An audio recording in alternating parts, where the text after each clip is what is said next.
Město, hrdina Sovětského svazu. Zde na březích ruské řeky Volhy sovětský voják svou hrudí ochránil národy celého světa.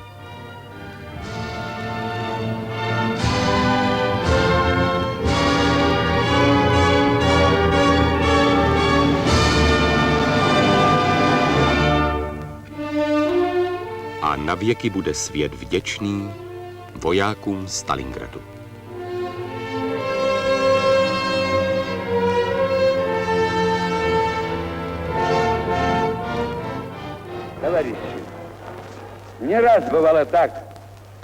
Soudruzi, stávalo se často, že naše země bránila svou svobodu, zachraňujíc před zotročením jiné národy, kdy sovětská armáda svým příkladem a odvahou zachránila lidstvo před hnědým fašistickým morem. Městu, v němž se teď nalézáme, bylo souzeno, aby se stalo symbolem tohoto světodějného hrdinství. Zde, přemýšlejíce o minulosti a sníce o budoucnosti, budou lidé vzpomínat na ty, kteří padli, bráníce věčný oheň života.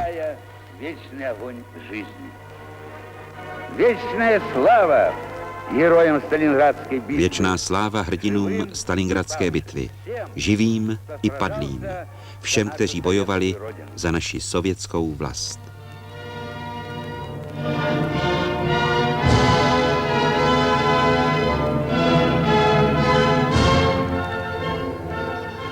Československý armádní film uvádí sovětský dokumentární film Stalingradská bitva.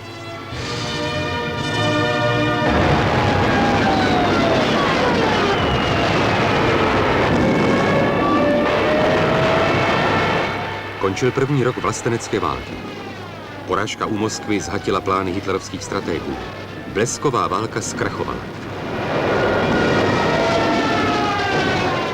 A tehdy v létě 42. byla na Sovětský svaz znovu vržena veškerá síla fašistického Německa a jeho satelitů.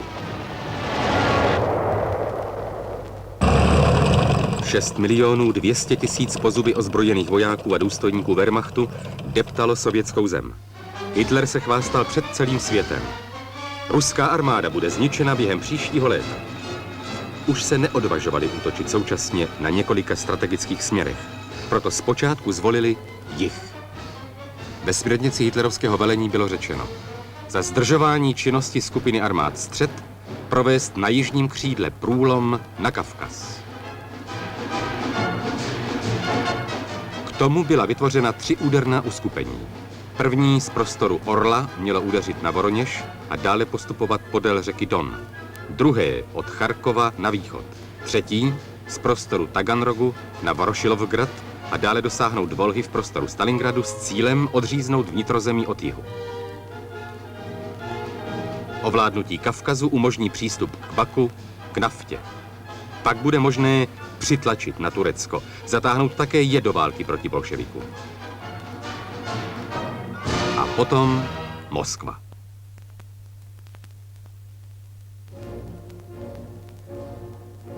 Sovětské velení bylo přesvědčeno: Hitler se pokusí o odvetu za zimní neúspěchy. Bývalý zástupce vrchního velitele, pozdější maršál Sovětského svazu Georgij Konstantinovič Žukov vzpomíná. Весной 1942 года ставки Верховного Главнокомандования было известно, что гитлеровское командование. Na jaře roku 1942 bylo hlavnímu stanu vrchního velení známo, že hitlerovské velení za situace, kdy neexistovala druhá fronta v Evropě, přesunuje ohromné množství svých vojsk na sovětsko-německou frontu.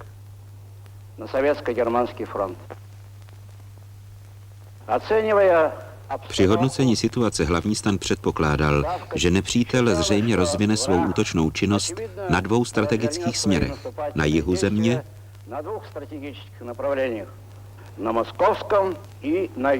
a na Moskvu.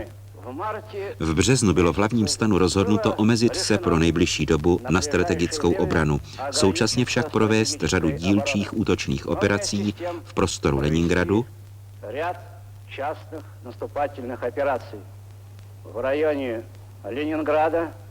ve směru na Smolensk, на Смоленск.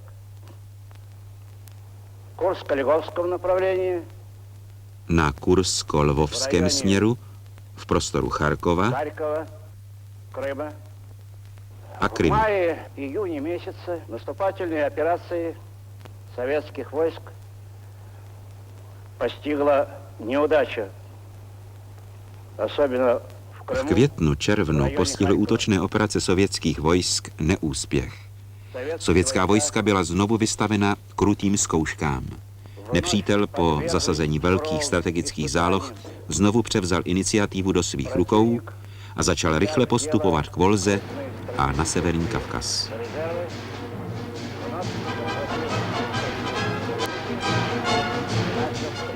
Na jihu soustředili hitlerovci nejlepší síly Wehrmachtu, skupinu armád Jih, v počtu 900 000 vojáků a důstojníků, 1260 tanků, přes 17 000 děl a minometů a 1640 letadel. Proti nim stála sovětská vojska v sestavě 4 frontů, majících 655 000 lidí, 740 tanků, 14 200 děl a minometů a 1000 letadel. Nepřítel měl nad nimi 1,5násobnou převahu.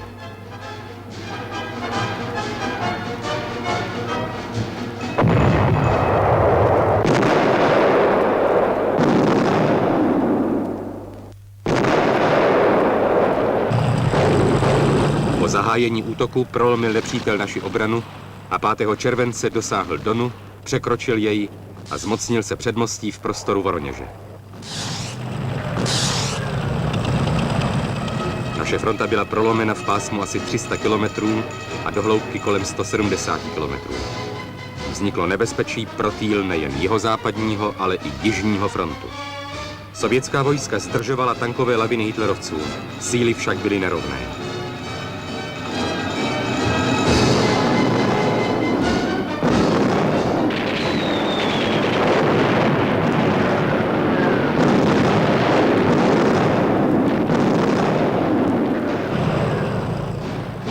Úspěch na jižním směru popletl fašistickým pohlavárům hlavy.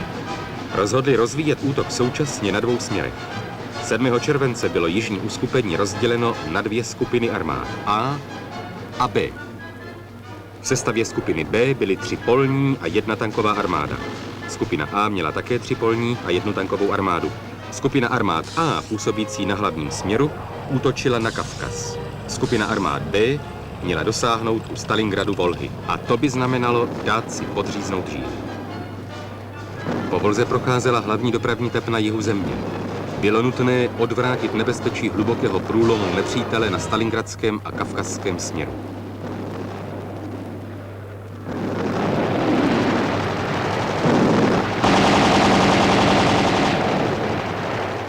S tímto cílem se 12. července vytváří nový front, Stalingradský. Tvořili ho 4 vševojskové a 8. letecká armáda. Velitelem byl jmenován maršál Sovětského svazu Timošenko. 15. července byly frontu přiděleny ještě 3 armády. Bylo nutné aktivní obranou vyčerpat, oslabit nepřítele a vyhrát čas.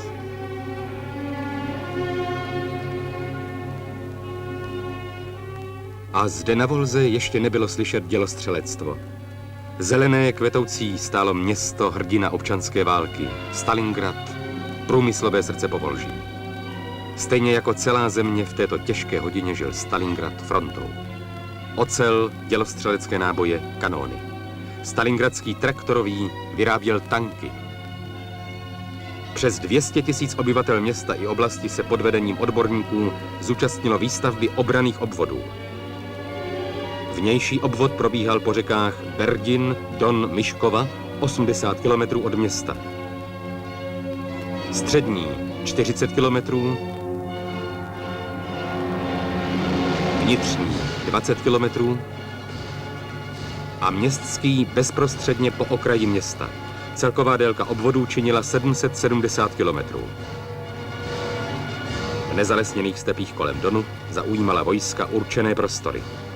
Předsunuté oddíly 62. a 64. armády byly vyslány na linie řek Čir a Dimla. 17. června vstoupily tyto oddíly do boje s předvojem 6. německé armády. Tento den vešel do dějin jako začátek Stalingradské bitvy.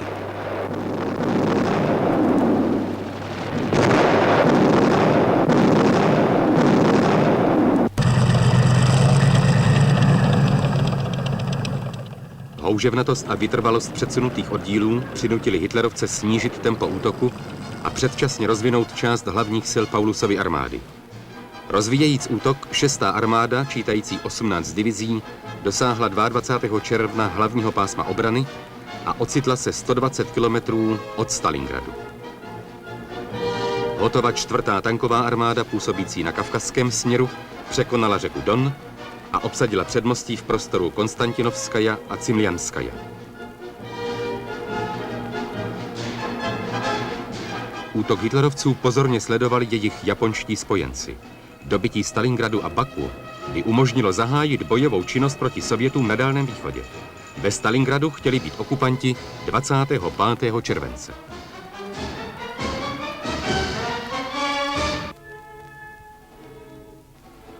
Město se připravovalo přivítat nepřítele v plné zbroji. Městský výbor obrany v čele s tajemníkem oblastního výboru strany Čujanovem dělal všechno možné pro zorganizování Stalingraďanů ke splnění směrnic ústředního výboru strany. K boji se vzdušnými výsadky a diverzními skupinami bylo sformováno přes 80 stíhacích praporů. V traktorovém závodě vyráběli denně asi 40 tanků. Za hrdinskou práci jim byl v červenci předán putovní rudý prapor státního výboru obrany.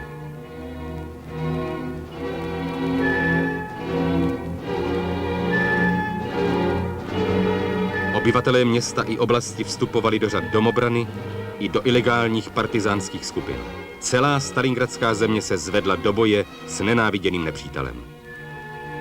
Toho dne zahájili hitlerovci průlom hlavního pásma obrany. Počítali, že je prolomí schodu. Byli však vtaženi do zdlouhavých krvavých bojů. Sovětští vojáci obětavě hájili každou píď rodné země.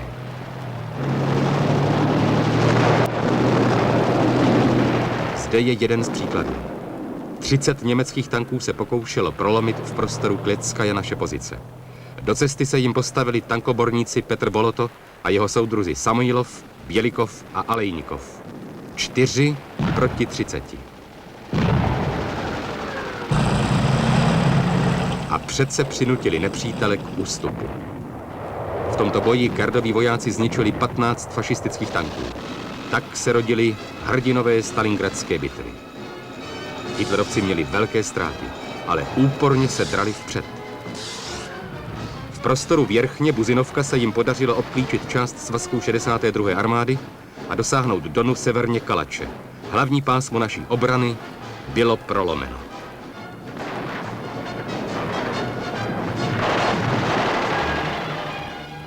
Velení Stalingradského frontu přijalo rozhodnutí zasadit protiúder silami 2 tankových armád. První tankovou z prostoru severně Kalače, 4. z prostoru Trechostrovskaja ve směru Věrchně Buzinovka. Současně zasazovali protiúdery i části sil 21., 62. a 64. armády. Obklíčená vojska byla uvolněna z obklíčení, ale úplně splnit uložený úkol se nepodařilo. Průlom německých vojsk na stalingradském a kavkazském směru prudce zhoršil situaci na jižním křídle sovětsko-německé fronty. To vyvolalo velké znepokojení strany i všeho sovětského lidu. 28. července lidový komisař obrany Stalin vydal vojskům rozkaz číslo 227, ve kterém byla řečena krutá pravda o situaci na frontě. Musíme zavést nejpřísnější pořádek a kázeň, chceme-li zachránit situaci a ubránit naši vlast. Je čas skončit s ustupováním. Ani krok zpět.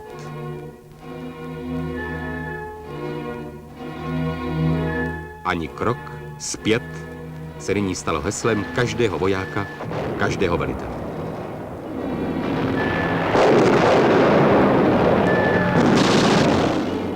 Nepřítel byl silný, sebevědomý. Ale jak uboze vypadalo mistrovství fašistického esa, když ho byli na ruském nebi takoví chlapci jako Míša Baranov. Na jeho stroji je 24 hvězdiček. В последнем бою на нашу семерку напало 25 мессершмиттов. V posledním boji bylo na naši sedmičku 25 Messerschmittů. Kulometnou palbou jsem sestřelil 3 letadla. Došly mi náboje a tak jsem šel na taran. Ještě jeden vzdušný pirát našel svůj hrob v naší zemi. Skutečně Míša Baranov byl postrachem fašistů. A kolik jich bylo takových odvážných? Tisíce.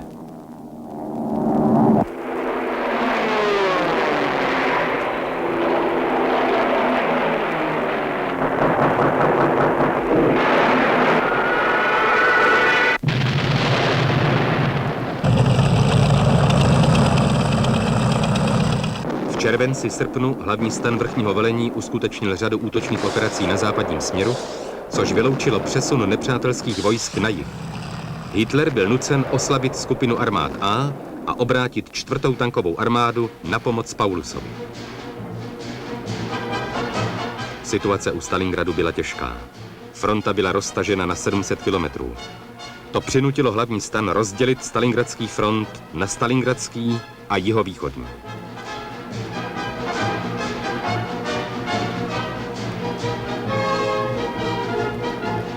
Aby si uvolnilo cestu ke Stalingradu od západu, hitlerovské velení se rozhodlo v prostoru Kalače obklíčit a zničit vojska 62. armády. 10 divizí za podpory 400 tanků, údery ze severu a jihu prolomilo obranu našich vojsk a v prostoru Dobrinka, Bolšaja Osinovka obklíčilo část vojsk 62. armády.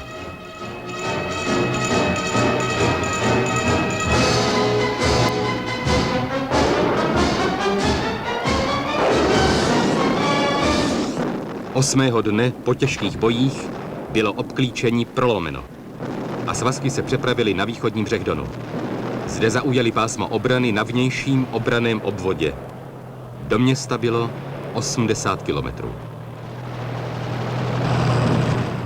V té době v pásmu činnosti vojsk jihovýchodního frontu prolomila 4. tanková armáda hitlerovců obranu v prostoru Kotělníkovo a dosáhla Abganěrova, ohrožujíc Stalingrad z jihu.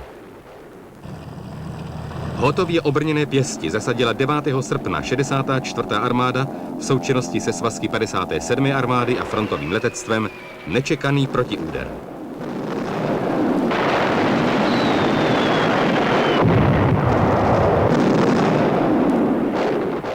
Ohromení fašisté ztratili přes 40 tanků a dočasně zastavili útok. Pokus dosáhnout schodu Stalingradu z jihu se nepodařil.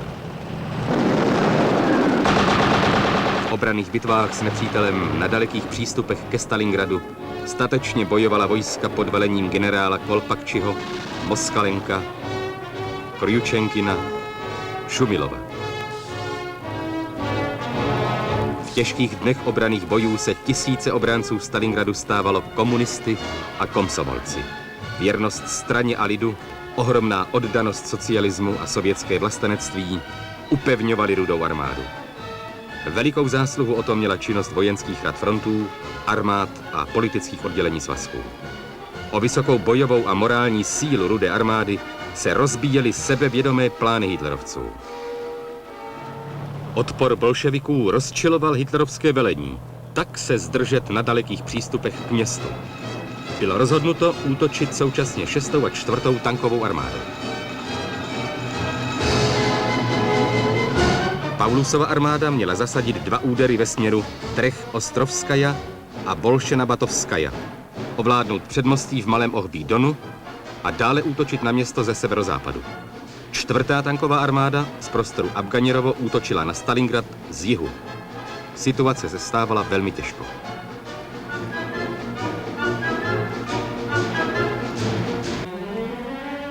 9. srpna hlavní stan spojil velení obou frontů pod celkovým velením generála Jeremenka. Bylo třeba za každou cenu zadržet nepřítele na vnějším obranném obvodě. A sovětští vojáci dávali do bojů všechny své síly. Drželi se do poslední. A přece hitlerovci zatlačovali naše vojska po celé linii obrany. Vysvětlovalo se to jejich drtivou převahou v letectvu i dělostřelectvu. Měli 4krát více tanků. Strategická iniciativa byla i nadále na straně nepřítele. 23. srpna zasadilo úderné uskupení nepřítele v sestavě 5 útvarů za silné podpory letectva a dělostřelectva úder v prostoru Věrtjači.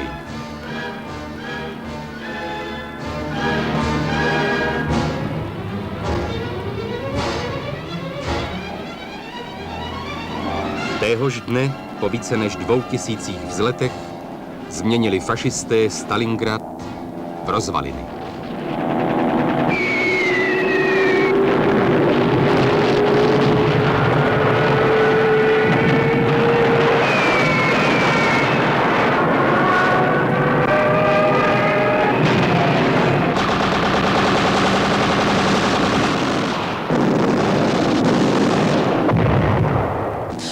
Padlo tisíce obyvatel. 90 vzdušných pirátů se nevrátilo na svá letiště. Využívající leteckého úderu nepřítel v síle asi 100 tanků s motorizovanou pěchotou dosáhl v 16 hodin Volhy. Severně Stalingradu 21., 4. tanková a 63. armáda byly odříznuty od 62. armády i štábu frontu, nacházejících se ve městě. Plavba říčních lodí po Volze byla zastavena.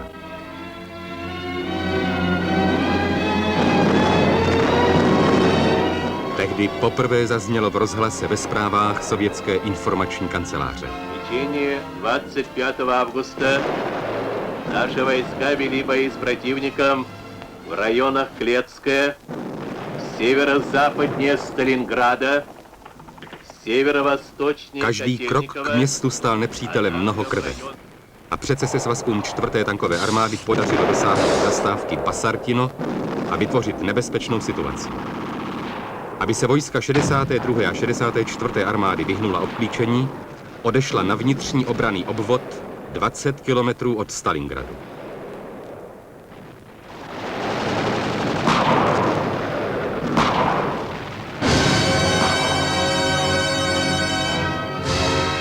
...25. srpna byl ve městě vyhlášen stav obležení. Bylo třeba vytvořit podmínky pro organizování odporu nepříteli. Městský výbor obrany dokázal během několika dnů evakuovat z města asi 300 000 lidí.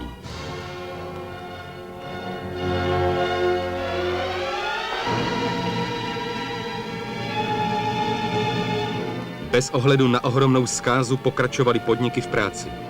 Jen od 23. srpna do 13. září dali Stalingraďané frontě 2000 tanků z cechů přímo na frontu. Osádky strojů tvořili z větší části sami dělníci.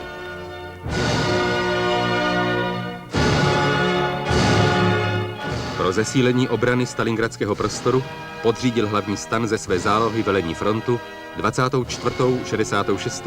a 1. gardovou armádu. Hitler pochopil, že Stalingrad se stává epicentrem boje na sovětsko-německé frontě. Fašisté mající nepředvídané ztráty byli nuceni odvolat z Kavkazu asi 30 divizí. A to značně ulehčilo vedení obranných bitev vojskům Zakavkazského frontu. Bylo určeno nové datum dobytí Stalingradu 26. září. 12. září se fašisté přiblížili k traktorovému závodu. 13. září byla naše vojska nucena odejít k městskému obrannému obvodu. Začaly úporné boje ve městě.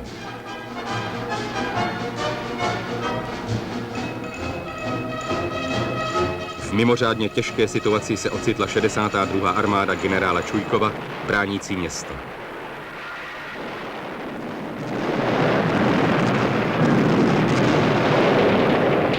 Její křídla byla obchvácena nepřítelem a byla pod palbou. Část svazků byla zatlačena k Volze.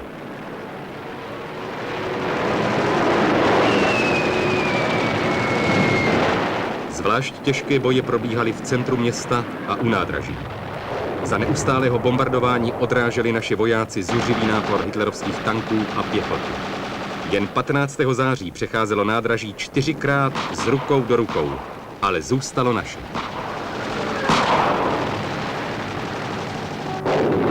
Postavení ve středu města bylo obnoveno hrdinskou činností 13. gardové divize, vyslané do Stalingradu hlavním stanem. Pod drtivou nepřátelskou palbou byla přisunuta do města loďmi volžské vojenské flotily. Schodu zahájili boj gardoví vojáci Rodimceva. Přehradili cestu fašistům ve středu města.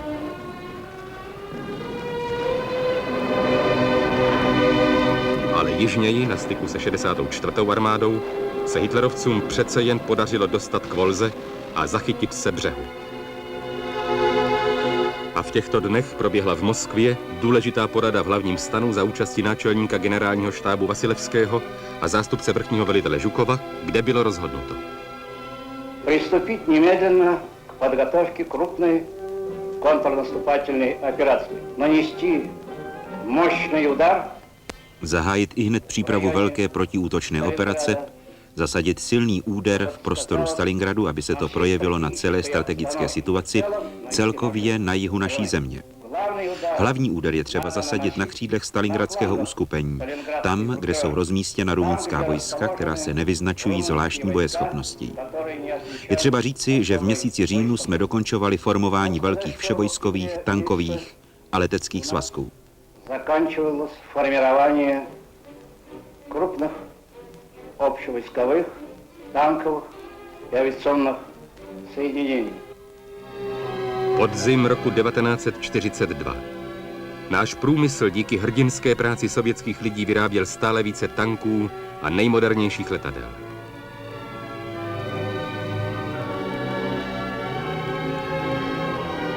Byly zkonstruovány nové druhy dělostřelectva. To umožnilo hlavnímu stanu soustředit v krátké době odpovídající síly a prostředky k zabezpečení přechodu do protiútoku. Это что за фронт? Сталин спросил, подойдя к нашей карте. Stalin přistoupil k naší mapě a zeptal se, co je to za front. Je to nový front, hlásil Vasilevský, který je třeba vytvořit, aby společně s Donským frontem zasadil hlavní úder celému stalingradskému uskupení. Vstříc tomuto úderu zasazuje úder levé křídlo stalingradského frontu ve směru Kalač. Stalin řekl, hlavním úkolem je teď udržet Stalingrad.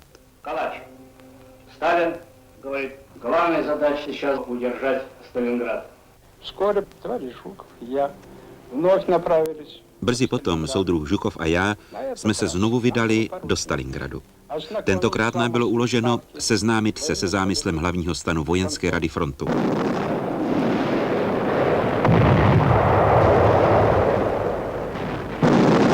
28. září přejmenoval hlavní stan vrchního velení Stalingradský front na Donský front. Velitelem byl jmenován generálporučík Rokosovský.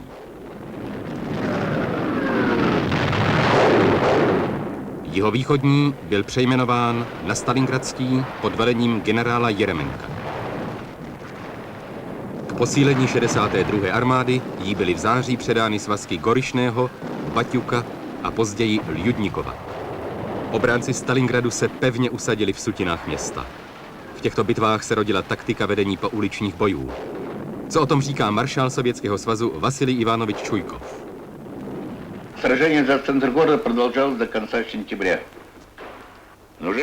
Bitva o střed města trvala do konce září, ale už bylo cítit, že hitlerovci nezahajovali psychologické útoky. Donutili jsme nejsilnější 6. armádu, která vítězně prošla Československo, Belgii, Francii, Jugoslávii, plazit se a schovávat. Враг безраздельное господство в воздухе. Как ослабить? Nepřítel měl naprostou převahu ve vzduchu. Jak zeslabit tuto přednost nepřítele? Bylo rozhodnuto maximálně se přiblížit k nepříteli na dohození granátu. Pro německé letectvo pak bylo těžké bombardovat náš přední okraj, protože mohlo udeřit i do svých. To, co dokázali v bojích Stalingraďané, je ohromující. Sutiny domů se změnily v nepřístupné pevnosti. Gardoví vojáci Rodimcevovy divize pod velením poručíka Afanasjeva a četaře Pavlova bránili tento dům 58 dní. Bok po boku zde bojovali Rus i Ukrajinec, Gruzinec, Uzbek, Kazach i Tadžik. Nepustili nepřítele na tento kousek sovětské země.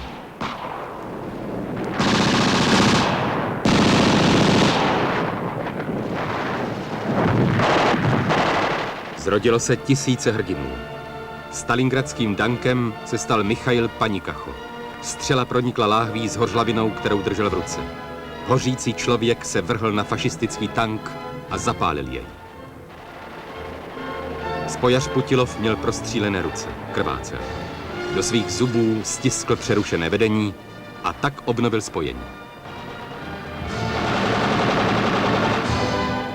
Nemožnost dobít Stalingrad uvádí Hitlera k zuřivosti. Stanoví konečný termín dobytí města na 14. říjen. A 14. byl zahájen generální útok. Hitlerovci se zběsile vrhli na závody. Na uzoučkém úseku 4 kilometrů útočili 3 pěší a 2 tankové divize. Byly to nejtěžší dni za celou dobu obrany města.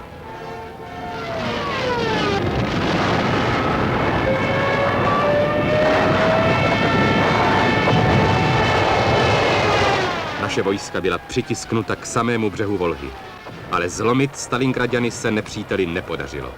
Stalingrad nebyl dobyt. Bojeschopnost obránců Stalingradu závisela v mnohém na námořnicích volžské válečné flotily pod velením kontradmirála Rogačeva.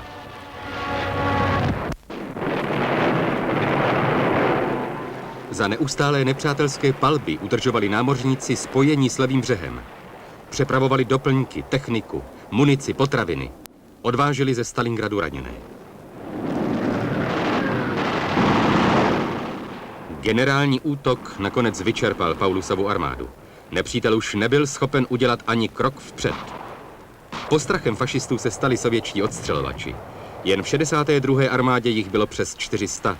Všichni Stalingraďané znali jméno Vasilije Zajceva, Gilfana Avzalova, Viktora Medvěděva, Anatolie Čechova.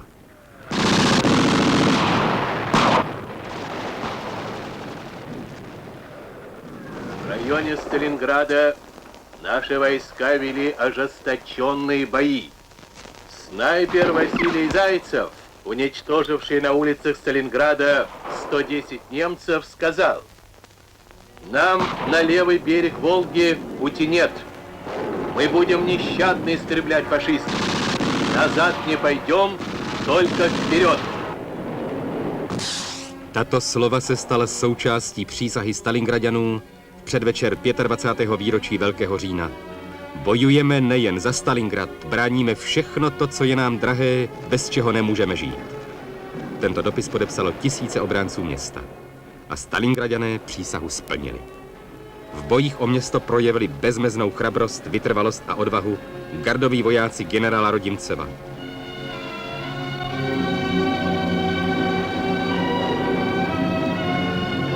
Skupina plukovníka Gorochova, divize Gurtieva, vojáci plukovníka Gorišného, plukovníka Baťuka, divize generála Žoluděva, tankisté generála Popova,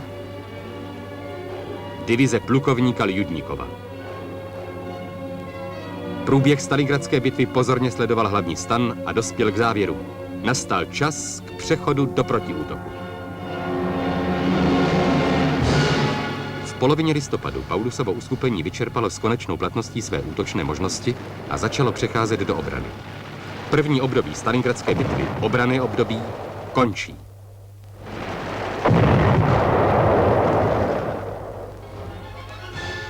Hlavní stan dokázal k té době vytvořit velkou strategickou zálohu. 25 divizí, 13 tankových a mechanizovaných sborů a další svazky. V září bylo do prostoru Stalingradu přisunuto přes 22 000 vagónů vojenských ešalonů, v říjnu přes 33 000 a v listopadu přes 41 000. Tanky, děla, munice a tisíce vojáků byly převezeny přes zamrzlou Volhu. Díky utajení přípravy protiútoku hitlerovci do posledního okamžiku nezjistili záměr sovětského velení. Operací Uragan bylo plánováno obklíčit úderné uskupení Pauluse silami 3 frontů mezi řekami Volhou a Donem. Ze severu mělo útočit vojsko jihozápadního frontu pod velením Vatutina. Z prostoru Serafimoviči byl zasazován hlavní úder ve směru Kalač sovětský. 3. dne operace se měla spojit s vojsky Stalingradského frontu, obklíčit a zničit nepřítele. Část sil měla útočit ve směru Bokovskaja a vytvořit vnější frontu obklíčení na řekách Krivaja a Čir. Úderné uskupení frontu se skládalo z vojsk 21. armády generála Čustíkova a 5. tankové armády generála Romaněnka. Současně s jihozápadním frontem měl zahájit útok Donský front. Z předmostí Kleckaja a z prostoru Kočalinskaja. Rozvíjející útok ve směru Věrťačí měla vojska zničit nepřítele v malém ohbí Donu. 65. armáda generála Batova měla v součinnosti s 24. armádou obklíčit a zničit zadonské uskupení nepřítele. Vojska Stalingradského frontu pod velením generála Jeremenka měla útočit z jihu, z prostoru Sarpinských jezer a po prolomení nepřátelské obrany se měla spojit v prostoru Savěcký Kalač s vojsky jihozápadního frontu a uzavřít obklíčení. Částí sil dosáhnout řeky Aksaj a vytvořit vnější frontu obklíčení. Poměr sil 3 sovětských frontů a nepřátelské skupiny armád B byl vyrovnán. Avšak na směru hlavních úderů frontů dokázalo sovětské velení vytvořit dvojnásobnou i trojnásobnou převahu sil a prostředků. Byli zde představitelé hlavního stanu Vasilevský, Žukov a Voronov. Žukov a Voronov koordinovali součinnost frontů. Vojska jihozápadního a donského frontu zahájila útok 19. listopadu, Stalingradského frontu 20. listopadu.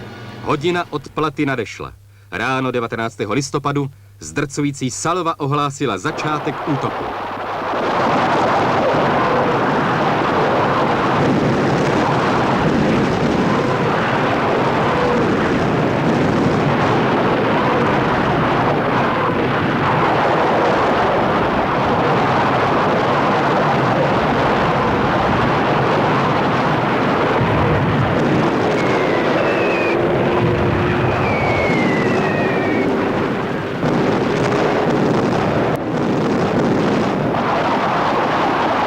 V 80 minut střílelo 3500 děl a minometů na nepřítele a převracelo jeho obranu.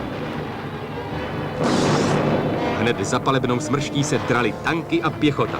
Vojska jihozápadního frontu po prolomení taktické zóny obrany rozvíjela rychle útok do operační hloubky. Během 3 dnů zdolala 100 kilometrů. Vojska jihozápadního frontu se nezadržitelně drala ke Kalači.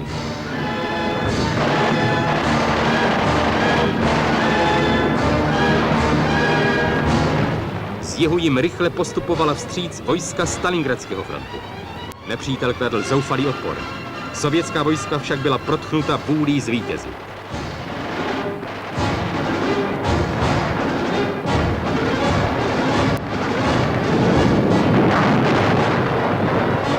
Odvážný plán uskutečnili tankisté 26. tankového sboru generála Rodina.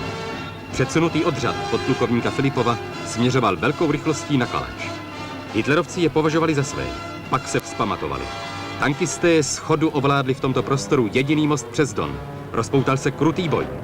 V pravý čas však přišly hlavní síly sboru, přepravili se přes Don a Kalač byl dobyt. –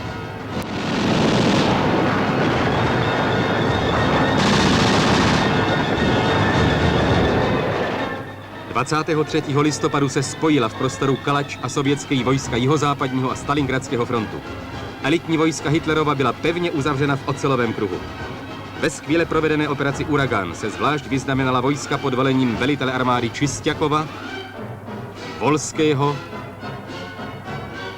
Kravčenka, Romaněnka, Rodina, Tanaščišina a Trufanova. Последний час. За время наступления našich vojsk pod Stalingradem. Celá země pomáhala sovětským vojákům přiblížit tento svátek na naší ulici. Bylo to dlouho očekávané a radostné vítězství. Nyní stál před vojáky frontu úkol sevřením vnitřní fronty obklíčení zničit Paulusovu armádu.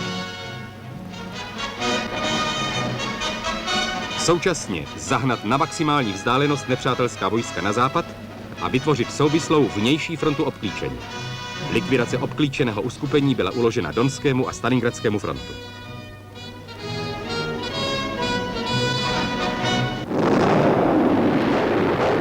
Ty, pokračující v útoku, svírali kruh. Bylo to však stále těžší. Na vzniklou situaci vzpomíná maršál Sovětského svazu Vasilevský. Мы ошибочно считали, что в котле у Паулюса Chybně jsme se domnívali, že v kotli zůstalo Paulusovi něco málo přes 85 až 90 tisíc lidí. Ve skutečnosti tam však koncem listopadu měl Paulus přes 330 tisíc lidí a 340 tanků. A pak hlavní stan přijal rozhodnutí zesílit Donský front a předat mu druhou gardovou armádu ze své zálohy. Byla to výtečně doplněná a skvěle vyzbrojená armáda. Avšak k naší velké lítosti nepřítel tento plán podstatně změnil. Это была отлично укомплектованная и превосходно оснащенная армия. Но, к великому сожалению, противник в этот план внес существенные поправки. 12. října fašisté zahájili nečekaně útok z prostoru Kotělníkova. Hitler nařídil vymanit obklíčené uskupení a vrhl sem všechno, co se mu podařilo sehnat. 30 divizí se narychlo přesunulo z Kavkazu, z Německa a dokonce i z okupované Francie. Z nich byla vytvořena skupina armád Don pod velením polního maršála Mansteina. Mimořádné naděje se vkládaly do nejmodernějších tanků Tiger. Hitlerovci počítali s tím, že 2 údery prolomí sovětskou obranu ve směru Sovětský Marinovka a spojí se s obklíčenými. Tato operace se jmenovala Zimní bouře. Vstříc jim připravovala svůj bleskový úder Paulusova armáda. V zimě v holé stepi přijala úder fašistů 51. armáda generála Trufanova, která měla celkem 6 divizí. Hitlerovci měli 6násobnou převahu v tancích, avšak vojáci Rudé armády úporně bojovali o každý metr rodné země.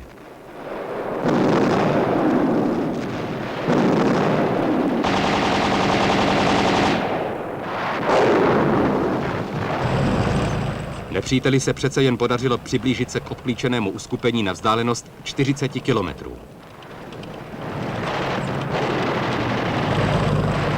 S cílem likvidace nepřítele, který se probíjel vpřed bez ohledu na ztráty, odložil hlavní stan zničení obklíčeného uskupení Pauluse a rychle přiděluje Stalingradskému frontu druhou gardovou armádu Malinovského.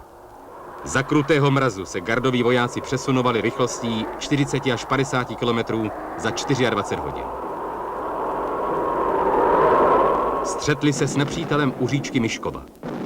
Několik dní probíhaly urputné boje. Do stalingradského kotle přinášel vítr ozvěnu dělostřelecké palby. Paulus se připravoval k vstřícnému průlomu.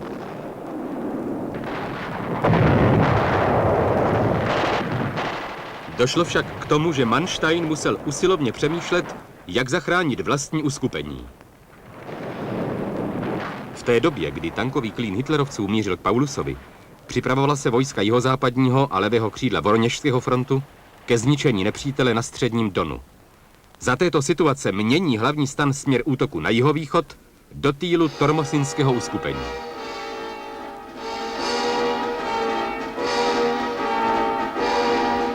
Tato operace dostala název Malý Saturn. Z prostoru Věrchní Mamon byly zasazeny údery 8. italské armádě a operační skupině Holit s dosažením čáry Gorodiště, Millerovo, Tormosin. 16. prosince úder na uskupení frontů zahájila mohutný útok.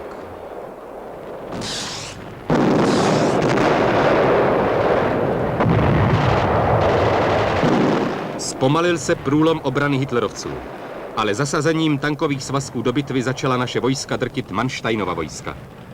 Nečekané objevení se sovětských tanků na ústupových cestách nepřítele jej s konečnou platností dezorientovalo.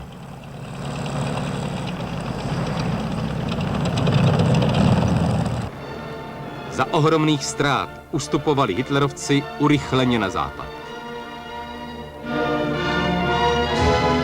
19. prosince sovětští tankisté dobyli Kantěmirovku.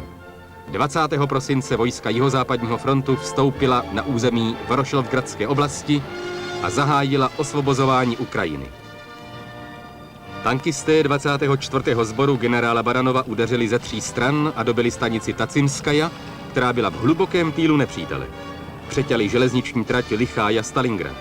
Současně tankisté rozdrtili velkou německou leteckou základnu, která zásobovala Paulusovu armádu, a zničili přes 350 letadel. –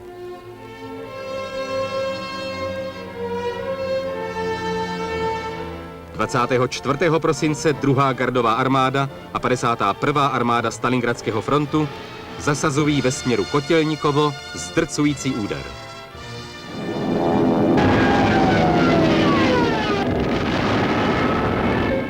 Rozpoutaly se nelítostné boje. Zachraňujíc se před obklíčením, Manštajnovo uskupení zahájilo rychlý ústup. Ani bouře, ani blesk se neuskutečnili.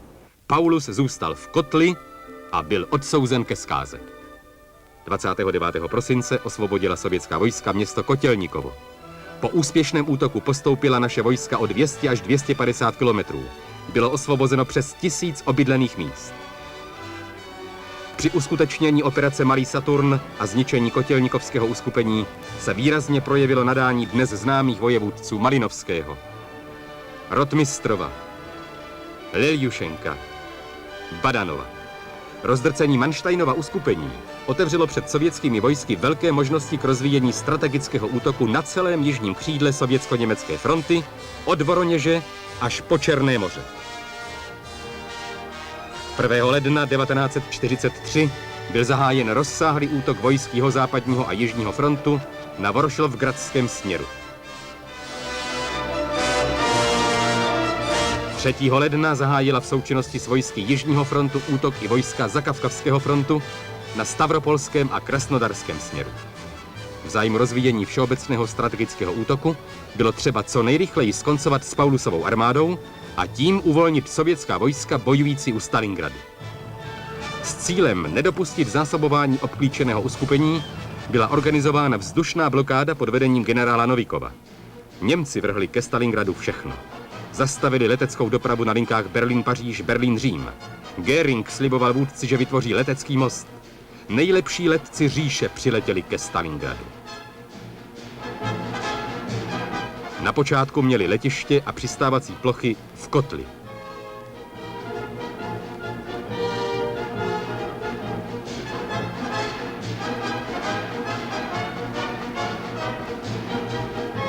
Brzy o ně přišli. Museli schazovat výstroj i potraviny ze vzduchu. Což pak bylo možné zabezpečit takovým způsobem 330 000 armádu. Z vychvalovaného leteckého mostu sešlo. Za krátkou dobu ztratili hitlerovci 1200 letadel.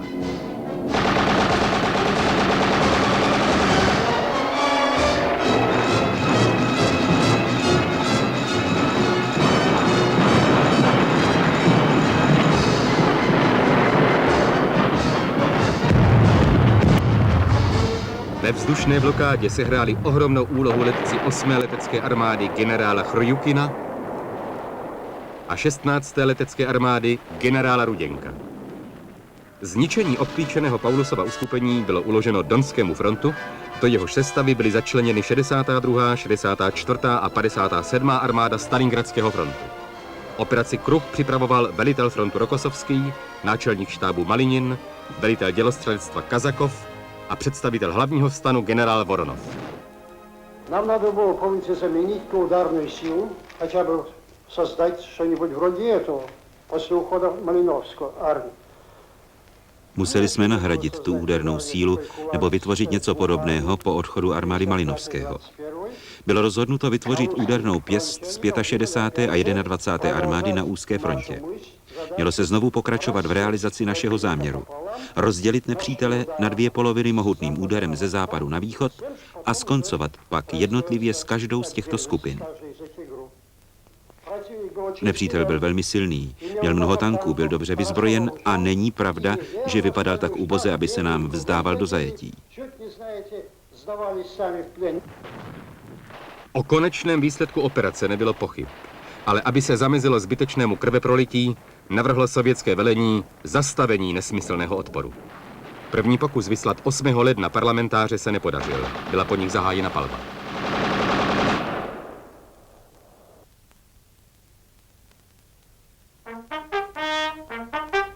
9. ledna byli parlamentáři přece jen nepřítelem přijati.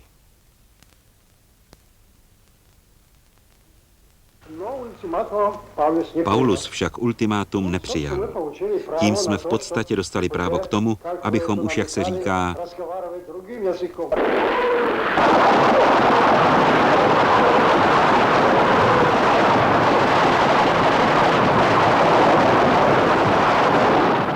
Ráno 10. ledna zahájila vojska frontu rozhodný útok. Večer byla nepřátelská obrana prolomena. Po likvidaci Marinovského výběžku pokračovala vojska v útoku. S tvrdošíností k zániku odsouzených pokračovala Paulusova armáda v odporu. A nejen to. Paulus podepsal rozkaz, který zakazoval vzdávat se do zajetí. Důstojníkům se ukládalo popravovat své vojáky. Ráno 26. ledna vojska 65. a 21. armády útočící ze západu se setkala s útvary hrdinné 62. armády. Ke spojení sovětských vojsk došlo u osady Krasný Oktябrь i na Mamájevově mohyle. Zbytky 6. německé armády byly rozděleny na dvě části. Jižní ve středu města a severní v prostoru závodu Traktorný a barikády. Odpor jižní nepřátelské skupiny byl s konečnou platností zlomen. 31. ledna se začali vojáci a důstojníci neporazitelné Paulusovy armády hromadně vzdávat do zajetí. Dokonce i samotný polní maršál Paulus se svým štábem následoval jejich příkladu. Bylo zajato 24 generálů. Falzifikátoři všech druhů budou vysvětlovat příčiny zničení fašistické armády u Stalingradu i neodborným řízením Hitlera, i nerozhodností Mansteina a zbabělostí Pauluse. I tím, že Spojené státy a Anglie prý poutali nejlepší síly Wehrmachtu v severní Africe. Jedno bylo jasné. Fašismus utrpěl nejkrutější porážku od sovětských vojsk.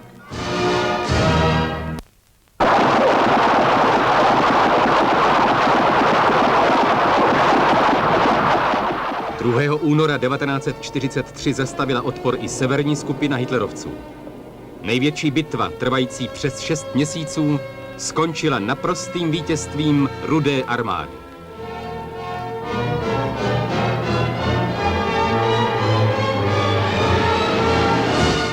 Svým rozsahem, vypětím a následky překonala Stalingradská bitva všechny bitvy, jaké do té doby dějiny znaly.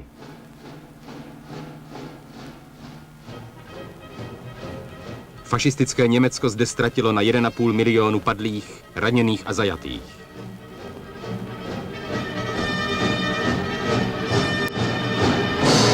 Stalingradská bitva obohatila sovětské vojenské umění klasickým příkladem soudobé útočné operace s rozhodným cílem, která skončila úplnou likvidací velkého nepřátelského uskupení, obklíčením, zničením a zajetím.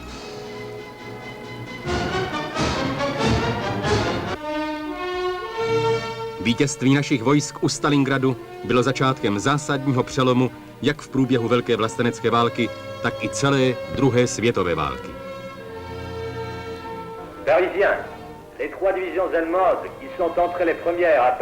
Tato slova Jeana Richarda Blocha proletěla tehdy po celé Francii. Pařížané, první divize, které vtrhly do Paříže, byly zničeny u Stalingradu. Rusové pomstili Paříž. Rusové pomstí Francii.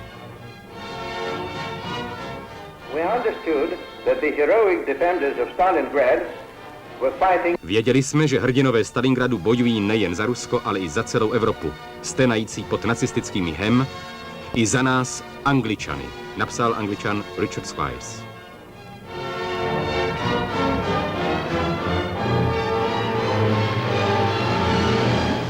Stalingrad zvučelo od nynějška jako heslo pro všechny, kteří bojovali proti hnědému moru. Ano, to bylo největší vítězství. Ale před námi byly ještě 2 těžké válečné roky. Bylo třeba hnát nenáviděného nepřítele z rodné sovětské země.